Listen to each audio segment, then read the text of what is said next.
Good morning students. आज हम कोल crops के बारे में अध्ययन करेंगे। कोल क्रॉप्स होता क्या है? कोल क्रॉप्स के अंतर्गत ब्रेसिकेसी फैमिली का दूसरा नाम क्रूसीफेरी है। क्रूसीफेरी के अंतर्गत जितनी वेजिटेबल्स आते हैं वो ठंडे जलवायु में उगाया जाता है, इसलिए हम इसको कोल क्रॉप्स की संज्ञा देते हैं। इसमें पहला कोल क्रॉप्स कॉलीफ्लावर, दूसरा कैबेज, तीसरा नौलखोल। अब इसमें हम पहला कोल क्रॉप्स कॉलीफ्लावर के बारे में चर्चा करेंगे। कॉलीफ्लावर का botanical name Brassica ओलरेसिया variety botrytis है, जिसका फैमिली ब्रेसिकेसी या क्रूसीफेरी। क्रोमोसोम नंबर 2n बराबर 18। ओरिजिन प्लेस मेडिटेरियन रीजन माना जाता है। इडेबल पार्ट फूल गोभी में के खाने वाले भाग को कड़ बोलते हैं। फूल गोभी का जो खाने वाला भाग है एक कड़ कहलाता है।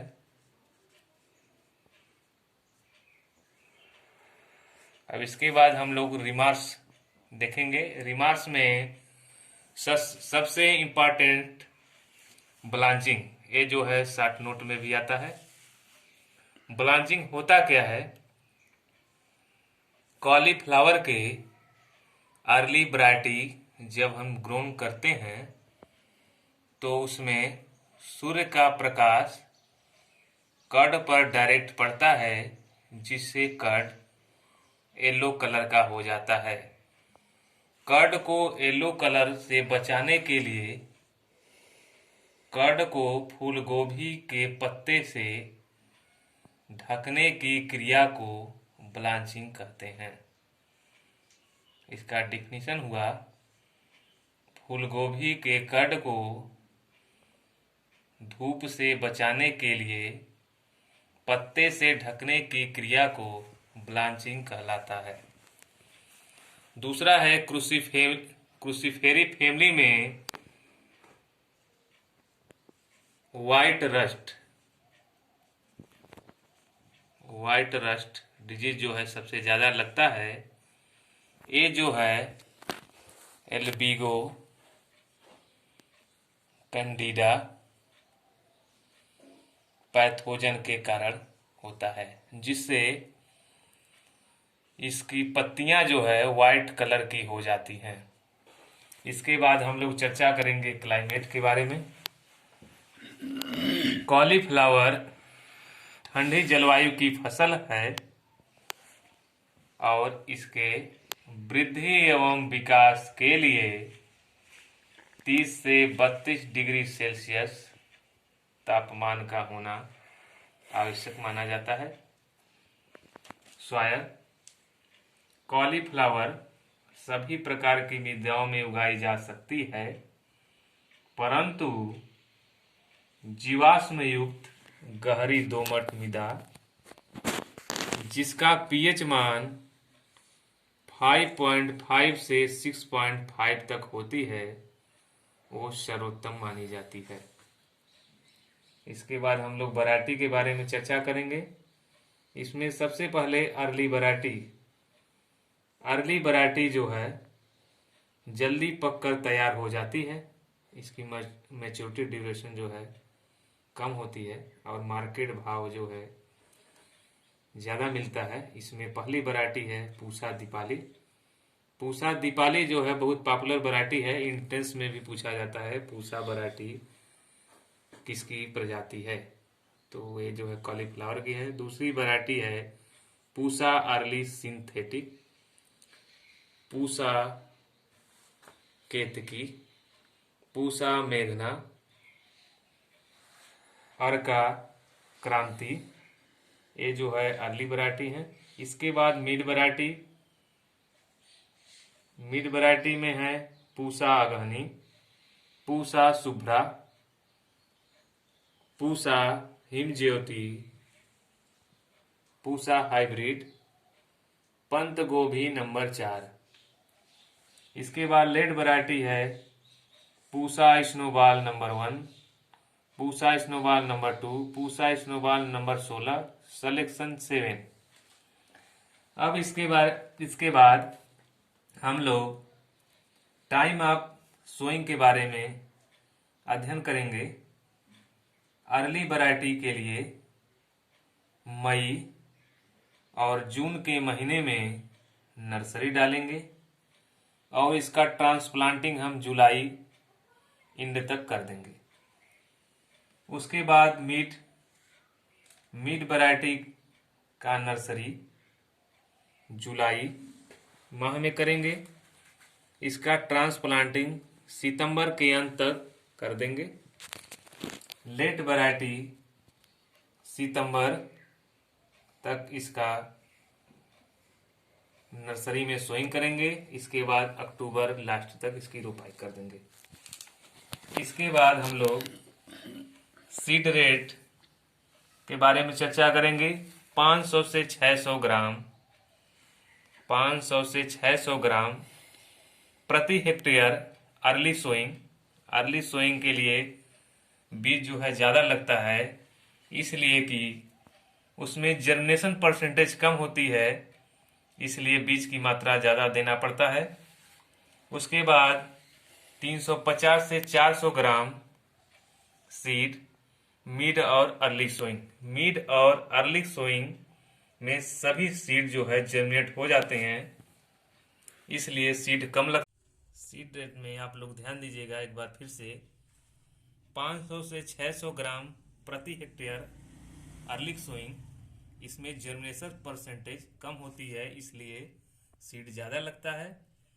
दूसरा 350 से 400 ग्राम प्रति हेक्टेयर सीड मिड और लेट के लिए, इसमें जर्मिनेशन अच्छा होता है, इसलिए सीड की मात्रा कम लगता है।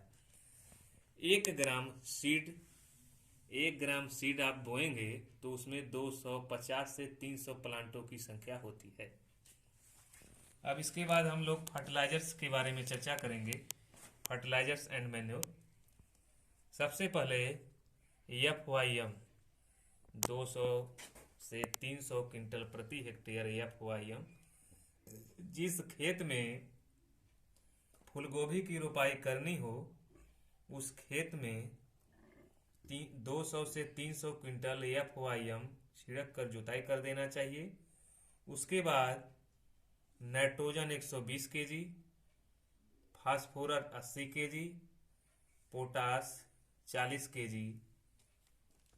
प्रति हेक्टेयर की दर से देना चाहिए। इसमें नाइट्रोजन का हाफ डोज और फास्फोरस और पोटास का पूरी मात्रा देना चाहिए, और नाइट्रोजन की आधी मात्रा को 6 वीक बाद, रोपाई के 6 सप्ताह बाद, जब फसल खेत में खड़ी रहे तो उसमें इसका टॉप ड्रेसिंग या पौध तक दे देना चाहिए, जिससे इसे वृद्धि और विकास में काफ़ी फायदा साबित हुआ है।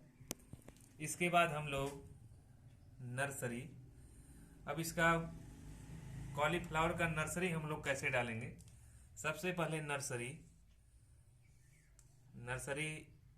तो जान लीजिए, नर्सरी 2 प्रकार का बनाई जाती है। यहाँ पर आप लोग समझिए।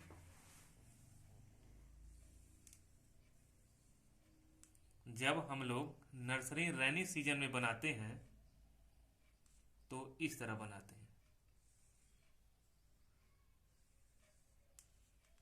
वो भूमि से 15 सेंटीमीटर ऊंची हो, जिससे वाटर लॉगिंग ना हो।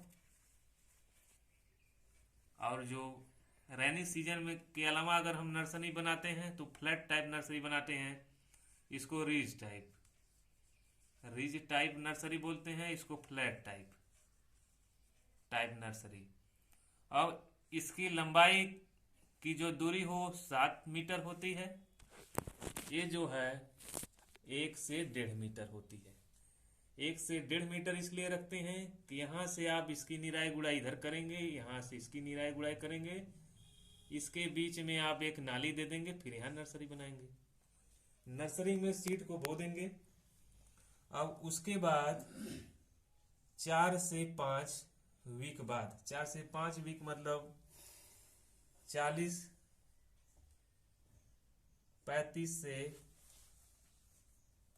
40 दिन, 35 से 40 दिन या 38 दिन में पौध जो है तैयार हो जाते हैं, उसको खेत में ट्रांसप्लांटिंग कर देना चाहिए। इसके बाद स्पेसिंग हम लोग देखेंगे, एक पौध से दूसरे पौध की दूरी कितनी होनी चाहिए। अर्ली वैरायटी में जैसे मान लीजिए एक प्लांट यहाँ लगा दिए, एक प्लांट यहाँ, तो इसके अर्ली में 45 सेंटीमीटर दूरी होनी चाहिए, और फिर दूसरा यहाँ। प्लांट से प्लांट की दूरी 45 और रो टू रो की दूरी 45, दोनों सेम रखते हैं अर्ली। और जो है मिड में और लेट में सेम दूरी है, आप लोग ध्यान दीजिएगा। मिड में 60x60 सेंटीमीटर रखते हैं, और लेट में 45x45 ही अर्ली की तरह रखते हैं। अब इसके बाद इरिगेशन के बारे में हम लोग चर्चा करेंगे। ये आप लोग जानते हैं कि कॉलीफ्लावर ठंडी जलवायु की फसल है, इसलिए अर्ली वैरायटी में सप्ताह में एक बार और मतलब 8 दिन के इंटरवल पर सिंचाई करना चाहिए। और उसके बाद लेट वैरायटी में 10 से 15 दिन के इंटरवल पर सिंचाई करते रहना चाहिए। अब इसके बाद हम लोग इंटर कल्चर के बारे में पढ़ेंगे। खरपतवार नियंत्रण।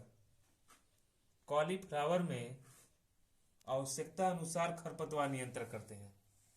जब खेत में खरपतवार उग जाते हैं तो हैंड हो या खुरपी या हाथ की सहायता से 2-3 बार खरपतवार नियंत्रण करते हैं, या तो रसायन विधि द्वारा 25 EC मात्रा को 5 से 7.5 लीटर 600 लीटर पानी में घोल बनाकर रोपाई से पहले छिड़काव करना चाहिए, जिससे खरपतवार नहीं उगते हैं। धन्यवाद। अगले वीडियो में हम लोग कॉलीफ्लावर के डिसऑर्डर, इंसेक्ट और डिजीज हार्वेस्टिंग के बारे में चर्चा करेंगे।